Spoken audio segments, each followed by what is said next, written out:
What up, it's MasterAquatics. I'm bringing you guys another video. So in this video I'm going to be talking about some things that I used to do back in the day that I'm not really proud of, but we'll get into that here pretty soon. But let me just say, I used to have some bad angelfish. I love these angelfish. Look at the colors on those guys right there. But sadly I had to stop and get out of the angelfish game.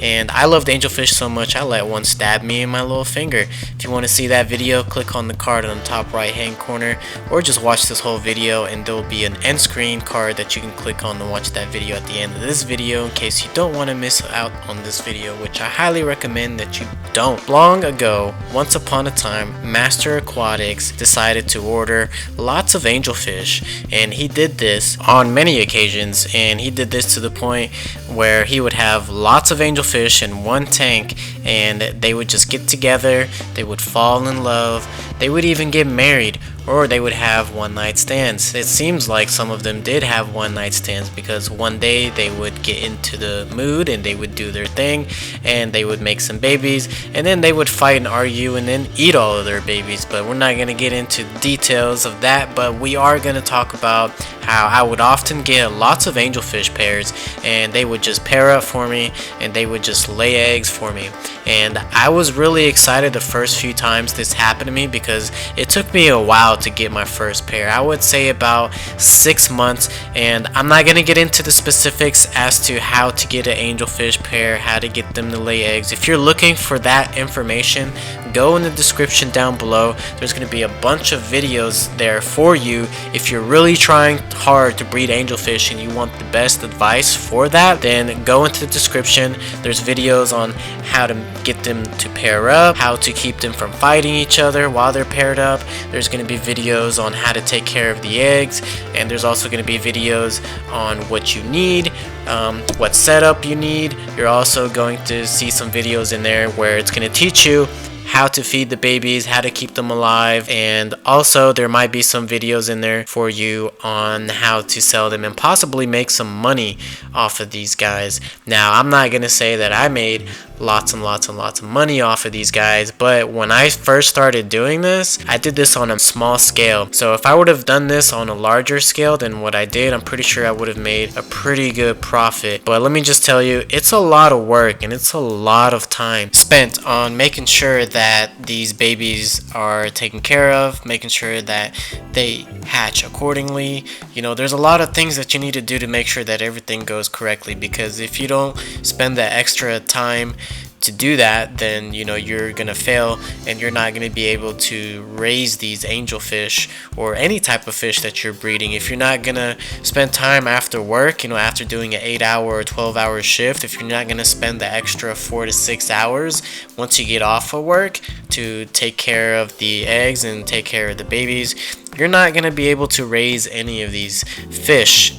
You might be able to get them to hatch, but after that, then you know it's really hard for them to survive without you. They need you. You are their mother, their father, their parents, their guide. They need you. They need you to put in that overtime after you put in an 8-hour, 12-hour shift or 10-hour shift or whatever you do. You work part-time, hey, now you're going to be working full-time if you plan on breeding these fish. And that's what I did. You know, I would get off for work, I had to change out their water, and on top of that, I had to learn how to do all these things, and it was tough. You know, I had to go on YouTube, and at the time, nobody was really breeding angelfish, so I had to take some advice from certain YouTubers, and also I had to read a lot of forums and stuff like that, and I had to kind of do some trial and error type things and figure out what works and what doesn't work and what's best for my fish. But eventually I got the hang of it and I started to see some success.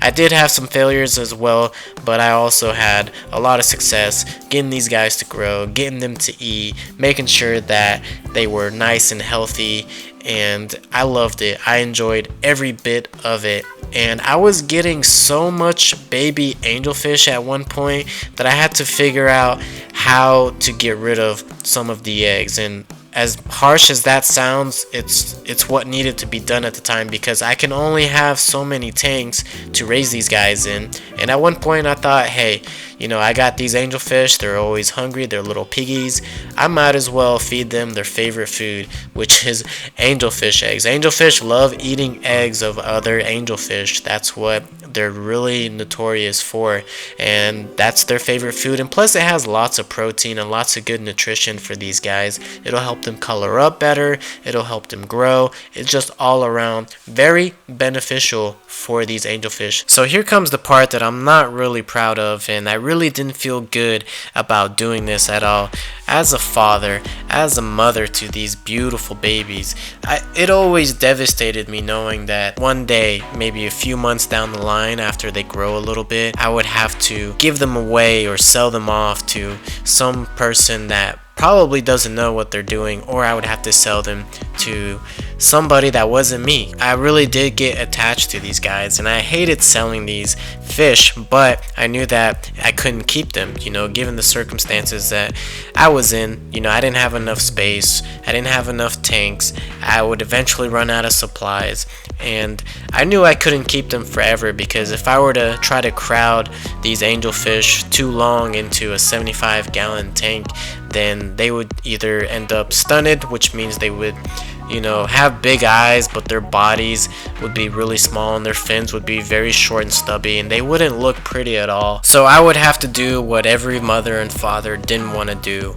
which would be ship off my babies to a customer. I would make an account on eBay, and I remember the first few weeks, nobody really bought anything from me. Nobody wanted to buy any of my fish because it was a brand new eBay account, and on eBay people prefer to buy from sellers that have a reputation already, and I had no reputation, so it made it hard for people to trust me with the shipping process of these fish, because when you ship out fish, it's a very risky thing to do. I always felt like it was risky, and I always got lots of anxiety while I did this, and especially my first few times, because you don't know if your fish is gonna survive, and you don't know what's gonna happen for the fish on their way there. Anything could happen, and I've had some bad things happen to me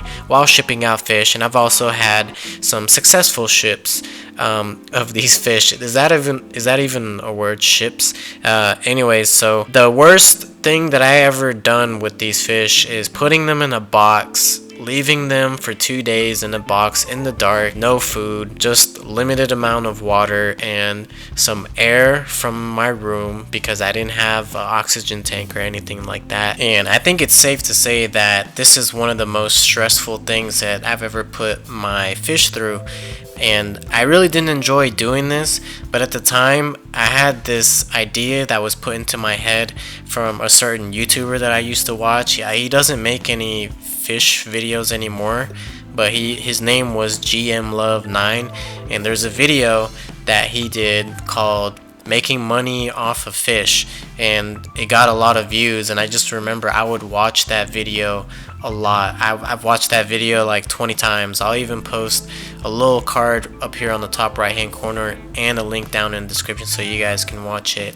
And it just seemed like he was having a blast doing this, and I wanted to do this, and so I was willing to learn everything and just go through the risks.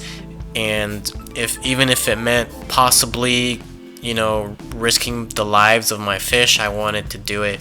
And I hated doing it, but at the same time I would get excited doing it, and I would love it, but I also hated it, if that makes sense. Probably not, but to me it does.